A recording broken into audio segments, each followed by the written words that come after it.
Hi guys, my name's Alana. Welcome back to my YouTube channel, Mental Health with Alana. If you're new here, please press the subscribe button, give this video a thumbs up, and also press the bell notification. I'm trying to post 3 videos a week, so make sure you subscribe so you don't miss one.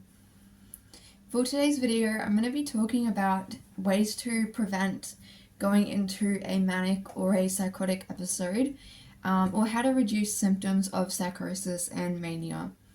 These are just things that have helped me. Keep in mind this is just from my experience and I can't speak for everyone, but I'm just going to give you a little bit of advice of what I've done and learned over the time of living with schizoaffective disorder, which is schizophrenia and bipolar. So I'm going to be talking about schizophrenia and mania in this video. So first off, the first thing that I always tell people is that a trigger for psychosis, psychotic symptoms, and mania is not getting enough sleep. Now, sleep is very important. Unfortunately, my sleep has been horrific lately. I'm really surprised that an episode hasn't been triggered off. I think it's because my medication is quite, stable, working quite well for the most part. Sleeping, not getting enough sleep is a absolute red flag for psychosis and for specifically mania. Now, when you don't get enough sleep, it puts you at a vulnerability risk that's really high of going into an episode. And I always tell people to try to go to bed at the same time and then get up at the same time. So I go to bed at 9 o'clock at night, and then I try to get up normally around 7:30, 8 o'clock at the latest. And I keep a really strict sleep schedule, even if I didn't sleep well. Sometimes I do have naps during the day, just because I have chronic fatigue syndrome, so that comes into play as well, where I get really tired and I have to have a sleep. But if you don't have chronic illness or some sort of issue with sleep, I would recommend not sleeping during the day because it does mess up your circadian rhythm. It could be messing up mine, I don't know, but because of my chronic fatigue, I just have to, I just can't stay awake. But yeah, getting enough sleep is number 1. Number 2 is to keep a mood diary, or a mood chart to track your moods. So, and also psychotic symptoms. Now, I use an app. I'm gonna put a picture of it up on the screen because I can't remember what it's called. But it's designed for bipolar disorder. But you could use it for schizophrenia because you could, it has a section where you can rate psychotic symptoms. I'm not sure if there's an app designed for keeping track of schizophrenia. I'd have to look into it. There probably is something there, like a psychosis type tracker.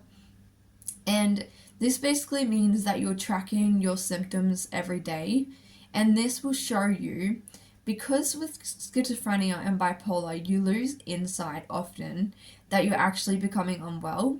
And this is why it can take a while until you actually get really unwell and then you end up in hospital or things like that, because you kind of lose insight. You don't have, look, some people do have insight. I personally don't really have insight at all. It has to get to the point where everyone else around me is telling me you're manic, and you're getting really psychotic for me to actually realize. I don't realize. I just don't pick up on it. I think I'm just in a good mood. Even though I'm doing all these things that I do when I'm manic, it just doesn't occur to me that I'm manic. I don't think that I'm manic. The behaviors that I'm portraying to me don't seem anything of the ordinary, when in reality they're really, I'm not going to go into all the symptoms of mania, but there's a lot and I do most of them, to varying degrees depending on the episode and stuff like that. But yeah, that's why it's really important to keep a mood diary, because then you can actually see, oh, I'm starting to get increase in psychotic symptoms, or I'm starting to get symptoms of mania that are hypomania maybe, that is going to turn into mania if I don't do something about it now. And this is really important to give to your healthcare professional, because then they can look at it and they can see the progression of your illness and how it goes. And if you keep tracking it for like a good couple months or to a year, then you've got this collection of data and like information based on your illness about how your illness kind of progresses, because everyone's illness progresses differently. So that's another thing I always recommend people do. I used to do this in the early days a lot when I was first diagnosed with bipolar. I try to do it now. If someone tells me I'm manic, or I do realize I'm manic on my own, I do try to put it in the app and I keep track of it.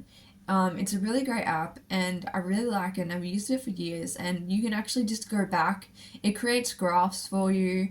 Not that graphs make any sense to me, but it creates graphs for you. So you could give it to your healthcare provider and they can look at it and actually see like, oh, okay, like it started off here and then it kind of went up. And these are the symptoms and the signs that were happening at the beginning of the episode.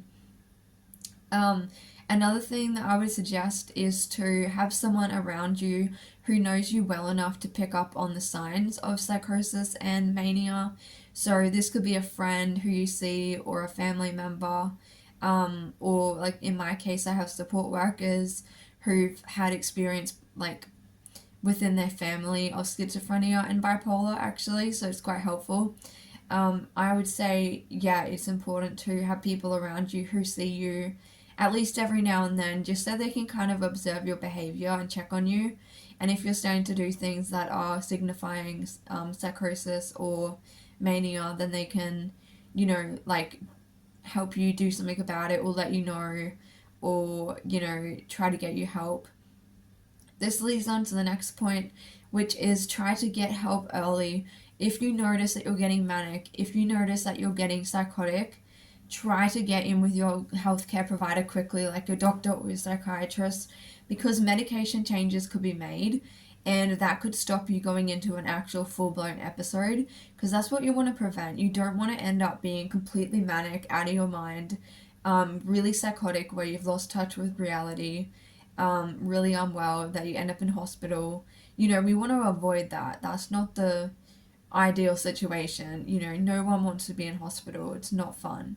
So having that kind of relationship with your psychiatrist or whoever's treating you is important, so that they can be made aware that there's something going on, and then you can actually get intervention early, so you're not falling into the trap of waiting and then it gets like to the extreme point. So yeah, those are my tips and things that have helped me. It's a hard thing to live with, like schizophrenia, bipolar. You know, you really, like I said, you lose insight often. Some people don't, but for me, I do, and so it's frustrating because you don't even know that you're becoming ill. And that's a scary bit because you just don't know what you're going to do or what's going to happen. But that's why you need all these precautions and these things in place. Like, for instance, my psychologist sat down with me when I thought I was becoming manic, and she said, okay, let's write down all the things that you've been doing in the past like 2 weeks. And we wrote them all down, and they all were like warning signs of mania. Like I was actually starting to get manic at that point. And so she wrote them all down, and I ended up going to the psychiatrist. By the time I got to the psychiatrist, I couldn't sit in my seat. I was getting up and down out of my seat. I was hallucinating, hearing voices. I wasn't even looking at the psychiatrist. I wasn't listening to the psychiatrist. The psychiatrist would ask me questions and I wasn't answering them. So, and that was only like even like the beginning of an episode. Like I've had really bad episodes. So that was an example, and they were like, oh my gosh, like we need to do something about this now. And my caseworker, I think, was kind of like shocked a bit because she hadn't seen me like that before. She'd only seen me when I was very depressed or kind of more BPD type stuff.